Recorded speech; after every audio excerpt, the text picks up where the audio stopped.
Just had a funny conversation. They're talking about how why do people come to places like this if they're gonna use it to do stuff.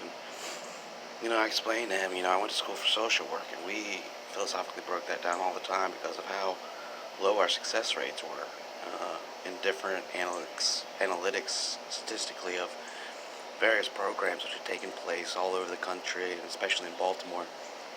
But we were young, we couldn't really get a grip on it, but we spoke very uniquely and uh, sort of from a virgin state, which had unique perspective, sort of like the mind of a child. Um, a lot of social workers can become very jaded from these variables, but as young people who didn't see that completely yet, except through this very finite statistical devalidation of our funding, um, try to grasp it, but ultimately I told him you just gotta have hope. Hope for the best. Hopefully you can figure out how to create that opportunity for a second chance for drug users and all sorts of different social issues in terms of creating a form of program correction outside of a punishment system. So, I don't know, but I shared with him another funny discussion I had in human behaviors too. I was the only guy in the classroom, except for the professor, Moses. And he starts with the conversation by being like, so, it's just difficult. Women are very irrational, very emotional. They don't always make sense. And you have to take that into consideration when organizing things with them. And then he looked at me in the front row and he's like, you understand what I'm saying, don't you? I just looked, I just gave him the face like, my mind was blown by his discussion.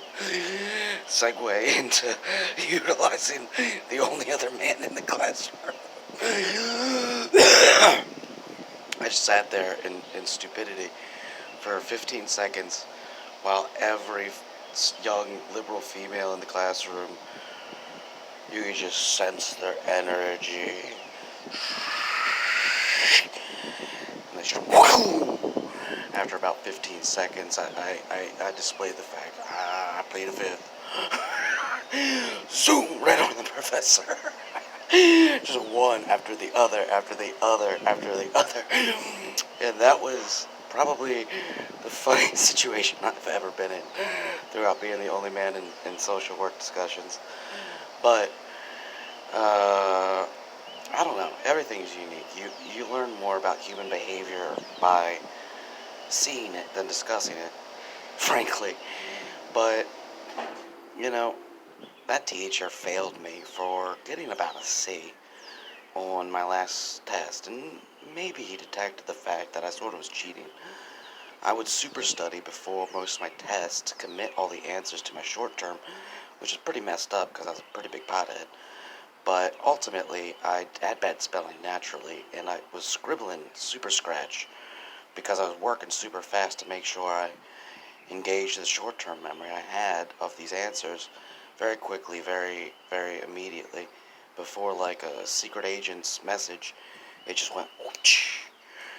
Um, Even though I didn't remember necessarily certain variables of perfectional definitions and such so forth, I ultimately could grasp variables similar how to create associational complexes to which a simpler mind doesn't understand the strategics of a professional special definition orient, but when you break them down outside those variables and unique methods, people can remember, grasp, and totally have a very sound, rational, unique perspective. It just might not come out so concretely in a profession into which has to journal things with perfect definition and perfect grasp, perfect understanding, syntactically and semantically. Um, so, yeah, he flunked me. He never showed me my grade. He never showed me the test he flunked. But I came back to him. I was like, why'd you flunk me? I clearly didn't flunk that final. He was like, well, you had bad spelling. I was very sloppy. I was like, well, do you have the test to prove it? Do you have the test to prove those answers were wrong? Because I'm a special ed kid here, and You can't, grade me down for that by policy in the school and in the circumstances I'm in. But he just dicked me over because he's a dick. That's all there was to it.